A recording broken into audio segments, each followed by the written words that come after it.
शांताकारं भुजंगशयनं पद्मनाभं सुरेशं विश्वाधारं गगनसदृशं मेघवर्णं शुभांगं लक्ष्मीकान्तं कमलनयनं योगिभिर्ध्यानगम्यं वंदे विष्णु भवभयहरं सर्वलोकैकनाथं। मंगलम भगवान विष्णु मंगलम गरुड़ध्वज मंगलम पुंडरीकाक्ष मंगलाय तनोहरि। ओम नमो भगवते वासुदेवाय। आज का दिन आप सभी के लिए मंगलमय हो। आज मैं अगहन मास कथा का चौथा अध्याय सुनाने वाला हूँ। अगहन मास भगवान श्री कृष्ण का सबसे प्रिय माह है। इस माह में भगवान श्री कृष्ण ने अर्जुन को गीता का ज्ञान दिया था। यही कारण है कि इस माह में भगवान कृष्ण की कथाओं का श्रवण अवश्य करना चाहिए। इससे घर में सुख समृद्धि आती है और जन्म जन्मांतर के पापों का नाश होता है, साथ ही सभी प्रकार के संकटों का नाश होता है। तो आइए श्रवण करते हैं मार्गशीर्ष मास की कथा का चौथा अध्याय। श्री पराशर जी आगे बोले, हे मैत्रेय, एक बार जब भगवान द्वारका में थे तब त्रिभुवनपति इंद्र अपने मत गजराज ऐरावत पर चढ़कर उनके पास आए। द्वारका में आकर वे भगवान से मिले और उनसे नरकासुर के अत्याचारों का वर्णन किया।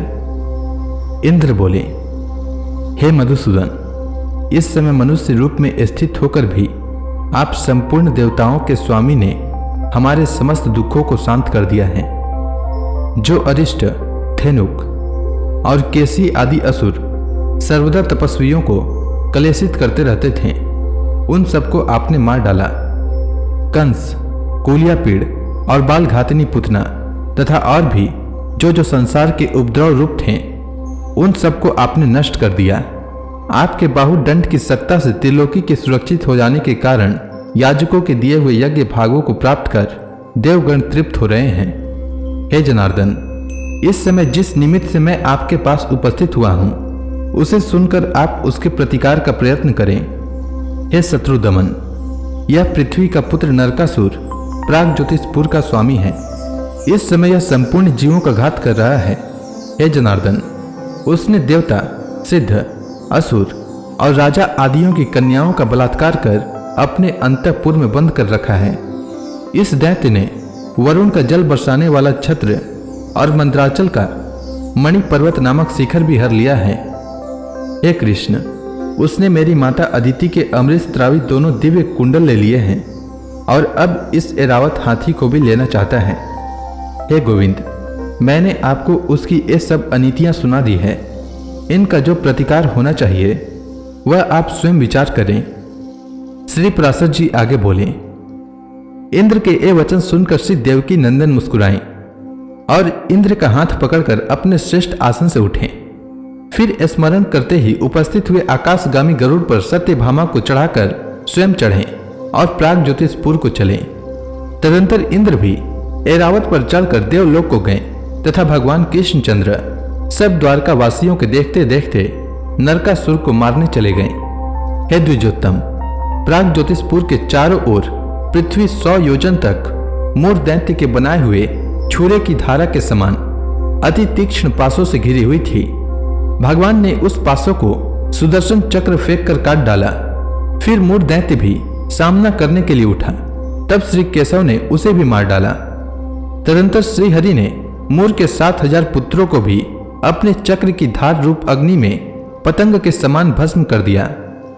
हे द्विज, इस प्रकार मतिमान भगवान ने मूर, हैग्रीव एवं पंचजन आदि दैत्यों को मारकर बड़ी शीघ्रता से प्राग ज्योतिषपुर में प्रवेश किया। वहां पहुंचकर भगवान का अधिक सेना वाले नरकासुर से युद्ध हुआ, जिसमें श्री गोविंद ने उसके सहस्त्रों दैत्यों को मार डाला। दैत्य दल का दलन करने वाले महाबलवान भगवान चक्रपाणि ने शस्त्रास्त्र की वर्षा करते हुए भूमिपुत्र नरकासुर के सुदर्शन चक्र फेंक कर 2 टुकड़े कर दिए। नरकासुर के मरते ही पृथ्वी अदिति के कुंडल लेकर उपस्थित हुई और श्री जगन्नाथ से कहने लगी। पृथ्वी बोली, हे नाथ, जिस समय वाराह रूप धारण कर आपने मेरा उद्धार किया था, उसी समय आपके स्पर्श से मेरे यह पुत्र उत्पन्न हुआ था। इस प्रकार आप ही ने मुझे यह पुत्र दिया था और आप ही ने इसको नष्ट कर दिया है।